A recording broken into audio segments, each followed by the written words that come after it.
So, fourth, final wave.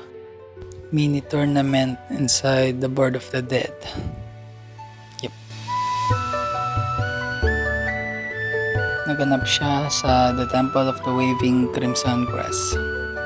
So, day 1, first game, first round. Naglalaban-laban si TNT, Bongi, Yep, and Calbo. And nalo si TNT. Day 1, first game, second round. Naglalaban-laban si TNT, Acero, and CZMM. And nanalo si Acero. Nice. And kung napapansin nyo, wala nang naka-standby. Kasi umuwi na yung mga ibang kalaho. Pero, ayun.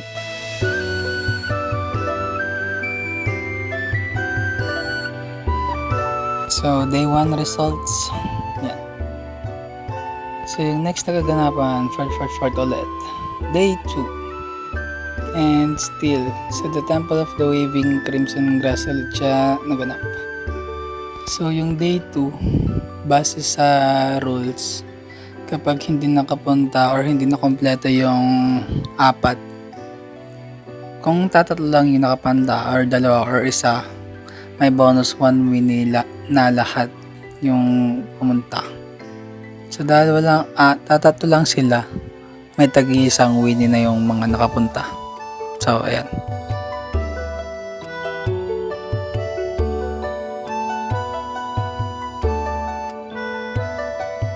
So day 2 results. Yan. Nauuna po si TNT. So yung next na kaganapan is hunting. Subalit hindi siya nakapasok sa ating small world.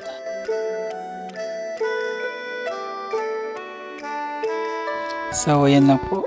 Paalam.